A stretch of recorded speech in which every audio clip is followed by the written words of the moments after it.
Tuan Hakim yang kami muliakan, ofisial kafilah yang hadir, terkhusus seluruh peserta dan pemirsa yang menonton melalui live streaming.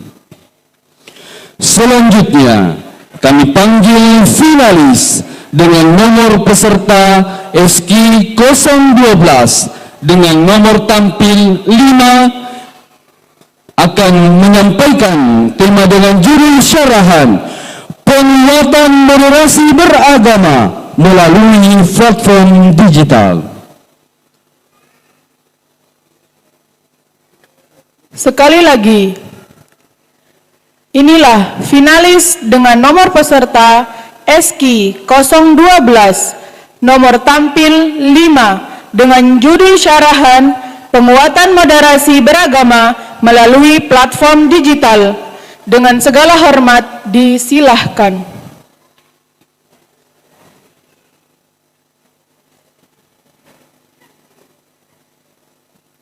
Bersiap-siap finalis SQ 013 untuk menempati tempat transit.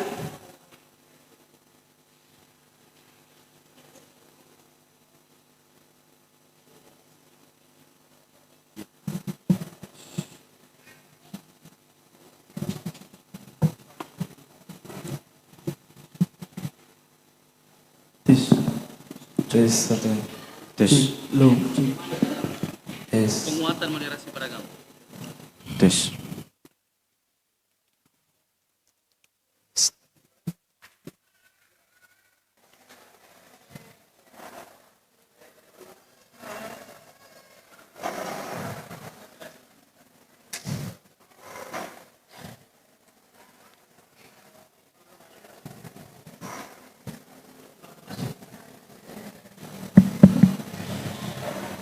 Kita saksikan finalis dengan nomor peserta SQ 012 nomor tampil 5 akan menyampaikan judul syarahan penguatan moderasi beragama melalui platform digital. Dengan segala hormat disilakan.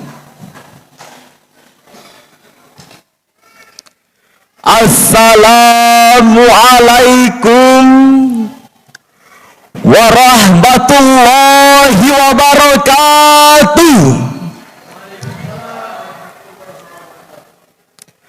Alhamdulillahillazi aujaba alaina biihsan wa iqradil alami wa harrama alaina bil guluwati fi dinil Islam. Assalatu wassalamu ala sayyidina Muhammadin khairil imam wa ala alihi wa sahbihi sabiqina bil iman. Amma ba'du. Dewan Hakim yang kami muliakan, hadirin sebangsa dan setanah air yang kami banggakan,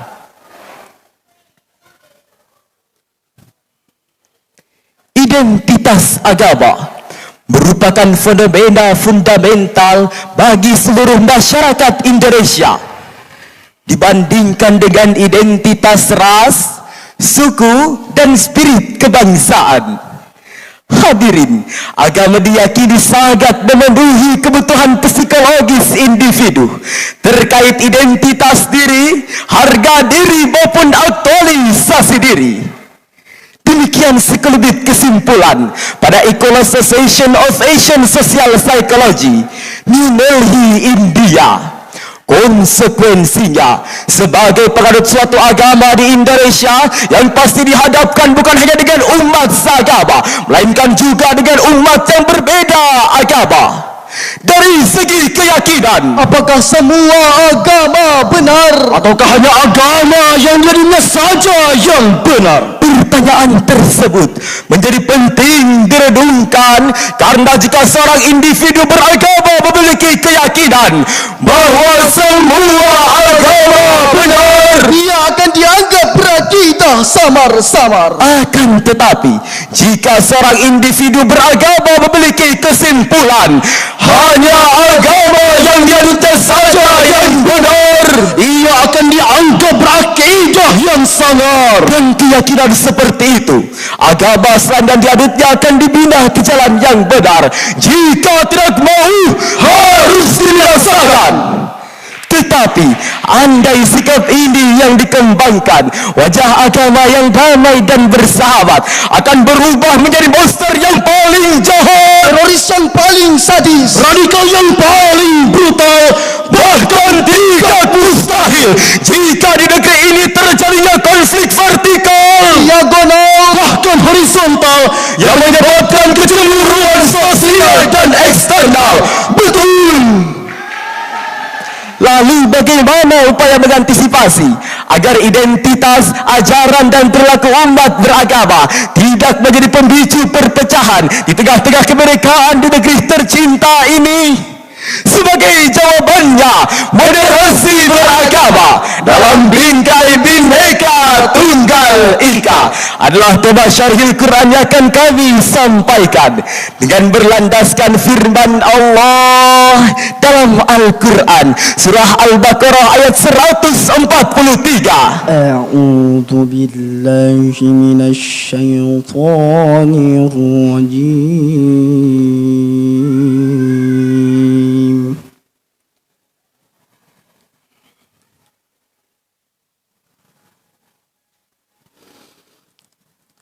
Bismillahirrahmanirrahim.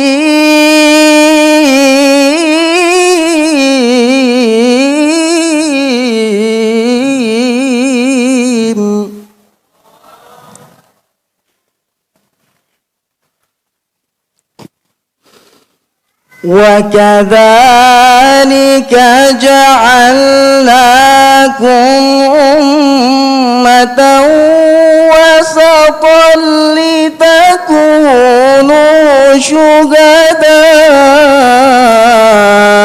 عَلَى النَّاسِ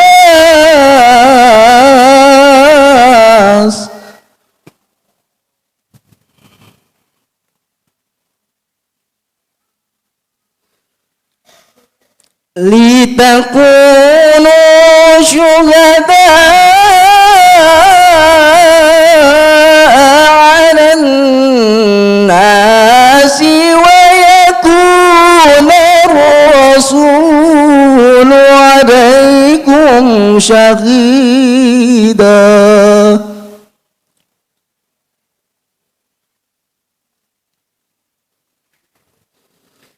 وَمَا جَعَلْنَا الْقِبْلَةَ الَّتِي كُنتَ عَلَيْهَا إِلَّا لِنَعْلَمَ مَن يَتَّبِعُ الرَّسُولَ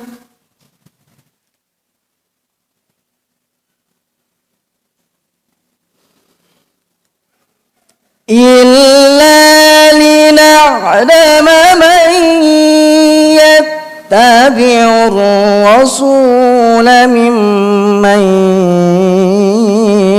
ينقلب على عقبيه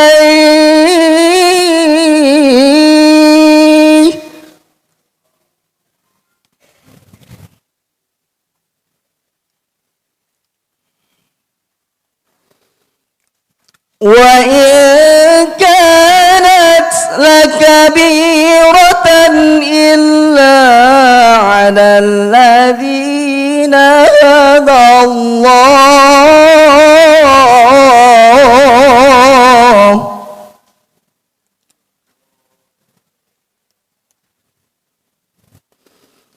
وما كان الله ليضيع إيمانكم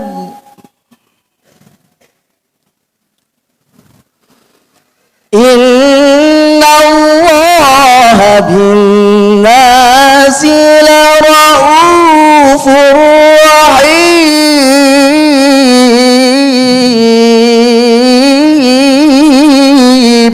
Hamba berlindung di bawah kekuasaanmu, ya Allah, dari usikan setan yang terkutuk dengan menyebut asmamu, ya Allah, yang maha pengasih lagi maha penyayang. Dan demikian pula kami telah menjadikan kamu umat Islam, umat pertengahan, agar kamu menjadi saksi atas perbuatan manusia, dan agar Rasul Muhammad menjadi saksi atas perbuatan kamu. Kami tidak menjadikan kiblat yang dahulu kamu berkiblat kepadanya, melainkan agar kami mengetahui siapa yang mengikuti Rasul dan siapa yang berbalik ke belakang. Sungguh, pemindahan kiblat itu sangatlah berat, kecuali bagi orang yang diberi petunjuk oleh Allah, dan Allah tidak akan menyia-nyiakan imanmu. Sesungguhnya Allah Maha Pengasih lagi maha penyayang kepada manusia. Dewan Hakim yang mulia, hadirin sebangsa dan setanah air yang berbahagia, asbabul nuzul ayat tersebut masih berkaitan dengan ayat sebelumnya, yaitu tentang pemindahan kiblat kaum muslimin dari Baitul Maqdis ke arah Ka'bah atau mustaqbalal kiblah. Ayat tersebut diturunkan Allah untuk mempertegas posisi kaum muslimin sebagai umat yang moderat atau yang dikenal dengan istilah ummatan wasatan.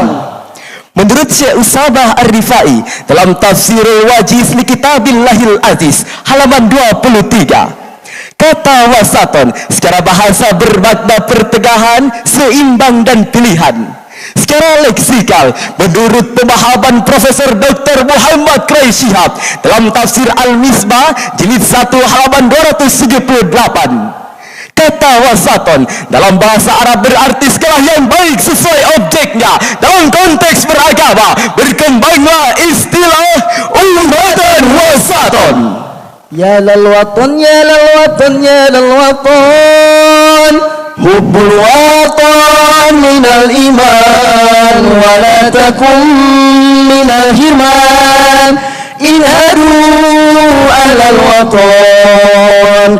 Indonesia negeriku, engkau panji mataku, siapa datang mengancammu kan binasa di bawah durimu. Siapa datang mengancammu kan binasa di bawah durimu. Takbir, Allahu Akbar. Namun hadirin, sayang seribu sayang, tinta emas kini berubah menjadi tinta kelam. Karena julukan umat Islam sebagai umat moderat di kawasan ASEAN kini identik sebagai umat ekstremis, umat radikalis, umat separatis, bahkan umat teroris. Sebagai contoh kelam terjadi seretan kasus terorisme dan radikalisme di berbagai wilayah di negeri ini. Mulai dari kasus pembunuhan pekerja jambatan di Papua, aksi terorisme di Mapolda Riau, membunuh diri di Surabaya dan di kota yang sama, aksi pedagang bom akibatkan 3 gereja hancur lebur yang mengakibatkan puluhan nyawa tak berdosa meninggal dunia. Ini jelas hadirin, sekali lagi ini jelas tidak mencerminkan sikap seorang moderat penuh bermaslahat, melainkan sikap seorang penjahat pembawa masyarakat. Na'udzubillahi min zalik. Pemahaman ini hadirin dalam istilah agama disebut gulu, yaitu sikap berlebihan dalam beragama sehingga melampaui batas-batasnya. Demikian penjelasan Ibnu Hajar Al-Asqalani dalam kitabnya yang masyhur Fathul Bari halaman 278. Timbul pertanyaan, bagaimanakah solusi dalam mewujudkan sikap moderat dalam kemerdekaan menurut Al-Quran? Sebagai jawabannya, mari kita renungkan firman Allah dalam Al-Quran surah Al-Muntahana ayat 8. La yanhakumullahu 'anil ladzina lam yuqatilukum fid dini wa lam yukhrijukum min diyarikum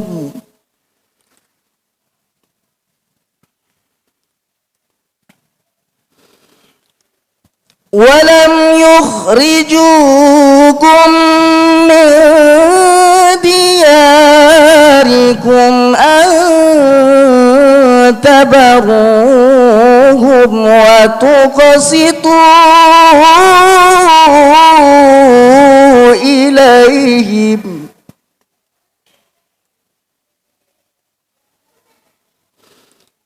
innallaha yuhibbul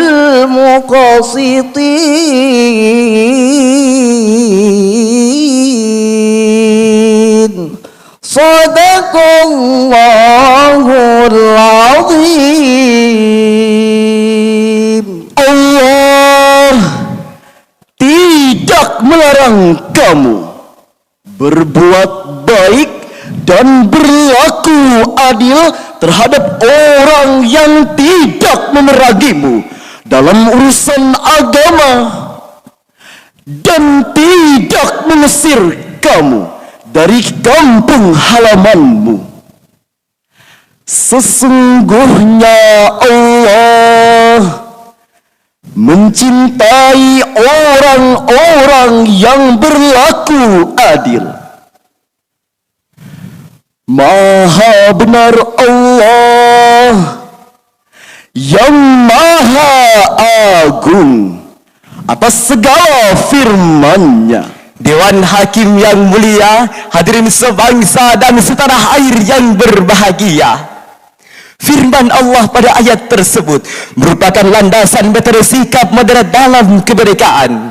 Secara tekstual, ayat tersebut diturunkan berkenaan dengan kisah Asma, putri Abu Bakar As-Siddiq, yang didatangi ibunya Sayyidatina Qutailah yang pada saat itu belum memeluk ajaran Islam. Asma pun bertanya kepada baginda Rasul, "Ya Rasulullah, bolehkah hamba berbuat baik dan menerima pemberian pundak Qutailah yang tidak seagama?" Rasul menjawab, "Boleh wahai Asma binti Abu Bakar." Sikap Rasulullah ini dibenarkan oleh Allah Subhanahu wa taala dengan diturunkannya Quran surah Al-Muntahana ayat 8 yang diriwayatkan oleh Imam Ahmad dan Imam Al-Hakim yang bersumber dari Abdullah bin Zubair. Dengan demikian, dalam konteks kebangsaan dengan berbagai kemerdekaan yang ada, termasuk berbeda agama, dalam prinsip moderasi beragama, tidak dibenarkan menutup ruang ukhuwah hanya karena beda rumah ibadah. Tidak dibenarkan menutup ruang kerjasama hanya karena beda agama, dan tidak dibenarkan menutup ruang persaudaraan hanya karena beda ras dan kesukuan. persukuan. Setuju.